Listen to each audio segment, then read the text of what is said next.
Tonight, states of emergency. More than 100 million Americans under winter weather alerts from Oklahoma to Maine.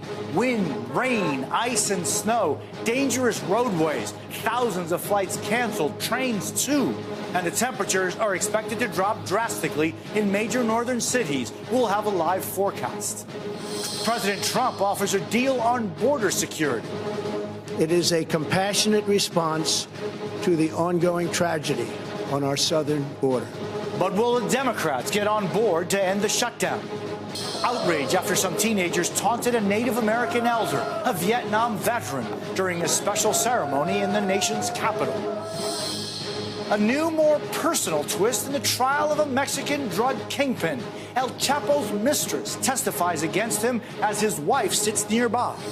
And the accidental invite, a typo in a bachelor party email, turns into a cross-country adventure to celebrate with strangers. This is NBC Nightly News with Jose Diaz-Balart. Good evening. As we begin our broadcast tonight, a third of the United States is in the path of a major winter storm. From Oklahoma to Maine, making for a chaotic and messy holiday weekend. The storm is bringing rain, gusting winds, snow, and treacherous ice, along with brutally cold, life-threatening temperatures. It's already causing major problems for travelers.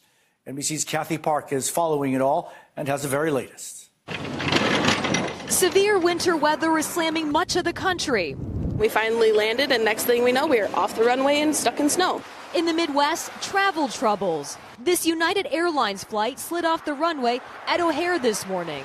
More than 1,700 flights canceled nationwide today, and nearly 1,000 already grounded for tomorrow as the same system heads northeast. In New York, prepping for rain, snow, sleet, and freezing temperatures, even possible power outages. How are you starting to spend your weekend? It sounds like you already have the weekend planned out already. Well, we got all the food, the grocery shopping is done, all the salt and the shovels and the icebreakers prepared. The warning, stay inside. If you do not need to be on the road, people should not be on the road. In Minnesota, a mess on the roads. Visibility getting worse throughout the day. $19.99. And in Massachusetts, hitting the stores, trying to prepare for what's to come. As the system moves out, an Arctic blast moves in.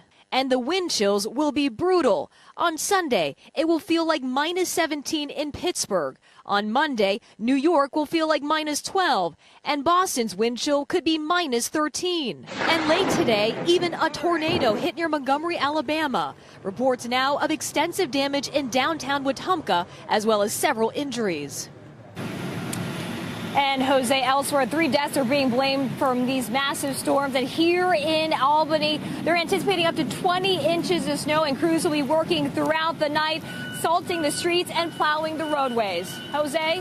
Kathy Park, thank you very much. Let's get right to WNBC Chief Meteorologist Janice Huff, who is tracking the storm. Janice. Jose, this storm has everything, as you saw, from snow in the north to severe weather in the south. Strong thunderstorms between Atlanta and Columbus, Georgia right now, and heavy snow spreading from Cleveland over to Buffalo and approaching New York City right now. The heaviest snow will be in the northeast, but inland away from the coast. So if you live in New York City, don't expect big snowstorm coming your way. It's going to be mainly rain. But up through New England, heavy snow inland on Sunday, and the system moves out late on Sunday, but by then the damage is done, along with the snow and ice. Heaviest snow, maybe upwards of 18, 20 inches for parts of northern New England, back towards Burlington and Albany, New York. As you go farther south, though, the totals do drop off a bit. But this ice is going to cause major problems for the Northeast, stretching from Scranton all the way to Bangor and Portland. Maybe as much as 3/4 of an inch of ice could bring down trees, power lines, and power outages will be a major deal across this region, as well as that flash freeze that comes up on Sunday night. Jose? Janice Huff, thank you very much. Now to the 4-week-old government shutdown. President Trump offered a deal to Democrats today, but refused to change his demand for nearly $6 billion for a wall at the Mexican border. NBC News White House correspondent Kelly O'Donnell has more. On this day 29, President Trump hosted a naturalization ceremony swearing in 5 new Americans in the Oval Office. You are now officially United States citizens. And with a new offer, he made government shutdown negotiations a national TV event. I'm here today to break the logjam. The president pledging new support for a long-held priority for Democrats, legal protection for certain immigrants. This is a common-sense compromise both parties should embrace. The White House offer would extend legal status for an estimated 700,000 young, undocumented immigrants and another 300,000 refugees from war-torn or disaster-ravaged nations whose status will expire. This extension will give them access to work permits, Social Security numbers, and protection from deportation. The compromise would come with a price for Democrats, emboldened by their political base to oppose funding the president's border wall. But President Trump's demand remains $5.7 billion over 5 years. The radical left can never control our borders. I will never let it happen. Tonight, House Speaker Nancy Pelosi issued a statement calling the president's offer unacceptable and a non-starter, as she insists the government must reopen before border negotiations. Pelosi writes, the president has taken pride in shutting down government. Now he must take action to open up government. Without a real breakthrough, another hardship looms. Tuesday at midnight is the payroll deadline for 800,000 federal workers who would miss another check. Tonight, the vice president reacted to early criticism of the proposal, rebuffing conservative opposition. Mr. Pence told me and other reporters the extension of legal status for qualified immigrants is not an amnesty bill. And for Democrats who demand permanent protections, the vice president said this offer would provide 3 years of certainty as a compromise. Now, strategically, the White House says it hopes a shutdown-weary public will encourage Senate Democrats to vote for the plan on Tuesday to try to break this impasse. Jose? Kelly O'Donnell at the White House, thank you. At the center of the shutdown is one federal agency, U.S. Customs and Border Protection. Tonight, an inside look at how Border Patrol agents are working without pay as Washington remains at an impasse. NBC's Gabe Gutierrez is on the Arizona border. In this nighttime video from the Border Patrol, you can see a bus in Mexico dropping off dozens of migrants, and then they simply walk across a remote stretch of the Arizona border, marked only with a small fence. This is where it happened. That's Mexico right there, and exactly where the undocumented immigrants were dropped off and then walked right here to the U.S. side of the border. I think you can ask any Border Patrol agent here that has been around from 1 year to 30 years as myself, and they'll tell you that this is a crisis. Earlier this week, more than 300 undocumented immigrants crossed illegally near Yuma. Smugglers burrowed under the border fence to slide them through. We see large groups of family units and unaccompanied children, and it's created this backlog in the immigration system. But overall, apprehensions at the southwest border have plummeted over the last 2 decades. In the Tucson sector alone, a drop from more than 600,000 to just 52,000 last year. Is there a crisis on the border? Yes, there is. Jeffrey Self is the acting chief of the Border Patrol in Tucson. He says the crisis is humanitarian because although the overall numbers are lower, his agents are seeing more families from Central America. He says they take longer to process. Is the stand that the president is taking worth it? We're an apolitical organization. We execute our orders from the executive office. I can only tell you from being, from focusing on field operations that, border security is imperative to this nation. Whether all this really adds up to a crisis is the central question of this shutdown. Amid the debate, the Border Patrol's nearly 20,000 agents are among the federal employees still working without pay. Jose? Gabe Gutierrez in Nogales, thank you. Now to that rare move by the special counsel disputing the facts of a BuzzFeed article that claimed President Trump directed his former personal attorney, Michael Cohen, to lie to Congress. NBC's White House correspondent Jeff Bennett joins us with more. Jeff. Jose, good evening. The Office of Special Counsel Robert Mueller issued a rare statement to dispute the report by BuzzFeed News that President Trump had instructed his former lawyer to lie to Congress. It reads, BuzzFeed's description of specific statements to the special counsel's office and characterization of documents and testimony obtained by this office regarding Michael Cohen's congressional testimony are not accurate. Now, it's highly unusual for the special counsel's office to comment on any of its ongoing investigative work. And in response, President Trump took an unusual step of his own. The president, who so often criticizes Mueller, today thanked him. I appreciate the special counsel coming out with a statement last night. I think it was very appropriate that they did so. I very much appreciate that. President Trump taking a victory lap of vindication, denouncing both the story and the media in general for reporting on it. Jose? Jeff Bennett at the White House, thank you. Earlier today, President Trump met privately with the families of 4 Americans killed by a suicide bomber in Syria this week. The remains of the victims were returned to Dover Air Force Base in a formal ceremony. At least 19 people were killed in the attack, including the 2 U.S. service members, a former Navy SEAL, and a defense contractor. A troubling scene many are calling racist played out in Washington yesterday on the steps of the Lincoln Memorial. Some students harassing an older Native American man, a Vietnam vet, in the midst of a special ceremony. Tammy Leitner has more. It was meant to be a time for Indigenous people to be seen and heard. But this viral video taken during Friday's rally in Washington has sparked outrage and confusion. The video appears to show dozens of youths wearing Make America Great Again hats, mocking Native American elder and Vietnam veteran Nathan Phillips, many jeering and others looking on.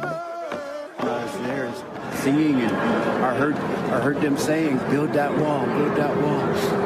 You know, this is indigenous lands. You know, we're not supposed to have walls here. We never did for millennium.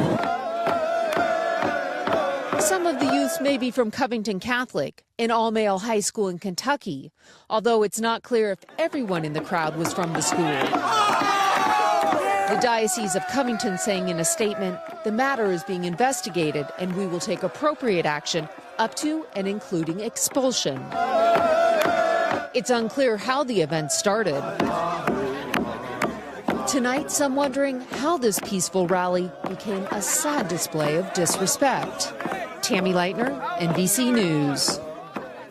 For the 3rd January in a row, peaceful protesters took to the streets in hundreds of cities across the country. The women and men marched in support of women's rights and other progressive causes. In New York City, 2 marches took place, the second organized by marchers who were concerned about allegations of anti-Semitism against the organizers of the original march. Still ahead tonight, a fresh look at the empire of Mexican drug lord Joaquin El Chapo Guzman through the eyes of his mistress. A new turn in one of the most watched trials in the country. This week, the Mexican drug lord known as El Chapo sat in a federal courtroom in Brooklyn as his former mistress took the stand against him at his drug trial. Her testimony giving new insight into the man behind a billion-dollar narcotics empire. NBC's Morgan Chesky has more on the family drama playing out in open court. His stories have become almost mythic, eluding authorities through tunnels while running a billion-dollar drug cartel. But this week, Joaquin El Chapo Guzman's story was overshadowed by another, a Mexican lawmaker and mistress named Lucero Guadalupe Sanchez. As a proper narco novella, the mistress is on the witness stand. She's telling all these stories, these love stories. Rebecca Smith has covered the trial for Telemundo since it began, watching the leader of the Sinaloa cartel face hours of testimony, but none this personal. She knew everything. She was in love with him. Although the relationship lasted only for 3 years, they were very, very close. So close, Sanchez explained she was the woman in bed with El Chapo when Mexican Marines busted down his door in 2014, prompting one of his several escapes, this time down a set of stairs under a bathtub to an underground tunnel, naked.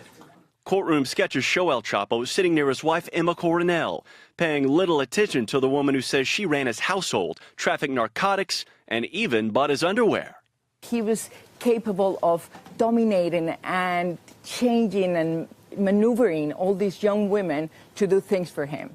Sanchez herself acknowledged her former lover's powerful attraction, telling the jury, "Up until today, I'm still confused because I thought our relationship, we were romantically involved as partners." And more explosive testimony came this week from one of El Chapo's closest associates, who claimed the kingpin paid a $100 million bribe to former Mexican President Enrique Peña Nieto, a claim the president's former chief of staff called both false and absurd. Jose? Morgan Chesky, thank you very much. We're back in a moment with a bachelor party playing out on social media, while one man traveled across the country to celebrate with a group of strangers. We are back with a mix-up that brought together strangers living on opposite sides of the country for the party of their lives. A wayward email and the response created a social media sensation. Here's Joe Fryer on what's trending as #Angelo's bachelor party. As far as bachelor parties go, the one happening this weekend at a Vermont ski resort is getting a stunning amount of attention, all thanks to a tiny typo on an invitation. Urgent, Angelo's bachelor party. Respond right away. That's the email sent to Will Novak in Phoenix, the one that was supposed to go to Bill Novak in New York. I don't know how to ski. I don't know Angelo, but I thought I'll write back a silly email just to make these guys laugh. Angelo sounds tremendous, Will kiddingly replied, and I want to help send him off in style. About 2 days later, they wrote back and they're like, you might think you're kidding, but you are not. And with that, Will Novak, a 35-year-old new dad, was officially invited to the party. Will the real Slim Shady please stand up? All right, everybody, I'm about 30 minutes outside the destination. He arrived in Vermont overnight, picking up some swag along the way, even getting upgraded to a Maserati. Will brought 80s attire to fit the party's theme and even launched a GoFundMe account to pay for the trip, with the extra money going to Angelo and his bride, who are expecting a baby. Have you had any second thoughts at all about this? No. Did we have second thoughts about going to the moon? You know, come on, you got to do it. You got to just lean into it, be open to life. Even the strictest of copy editors would have to admit this typo was a good one. Joe Fryer, NBC News. When we come back, how a heart attack patient changed the life of the doctor who saved his. Finally tonight, most who survive a heart attack feel lucky just to be alive. But Dwayne Pickens' doctor was willing to go the distance to help him thrive. Matt Bradley has the inspiring story. Second mile into the 5.2 miles is when I had my heart attack. Dwayne Pickens didn't so much brush with death last year as run straight into it. For almost 2 minutes, I did not have a heartbeat. That's when I went, oh my gosh, I was pretty much gone out there. The three-time marathon runner was lucky the day he almost died. He was running just ahead of a Dallas firefighter and a nurse. Just happened to be in the right place at the right time. The first responders rescued Dwayne, but they didn't have to revitalize him. Dr. Heyman said, hey, we're going to do this next year. And I looked at him, he goes, no, we're going to do it together. And I went, hey, I'm going to run this thing again next year. Heart surgeon Baron Hammond of Baylor Scott and White Hospital hadn't worked out much over the years. First time I ran, I couldn't run. I couldn't run around the track a mile, and it was really a little bit embarrassing and humiliating. Though he spent his career saving patients' lives, it was a patient that would change his own. Here's a patient who'd been through a near-death experience, and I thought, well, my goodness, if he can do it, probably I could do it. Dr. Hammond recruited Dwayne's 4 sons to run the race, too. Having them there meant a lot. As well as a few of the first responders who'd been there when Dwayne collapsed. I had special shirts made up this year thanking all these people. They all competed as marathon relay teams in the Dallas Marathon in December. The relay teams are important and somewhat symbolic. Together again a year later. It's just an example of how it takes a whole group of people to make us all whole and healthy. To pass inspiration and health from one to another. Matt Bradley, NBC News.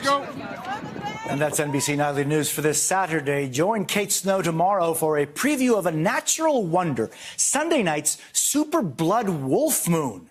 Sounds scary. I'm Jose Diaz-Balart reporting from New York. Thank you for the privilege of your time, and good night.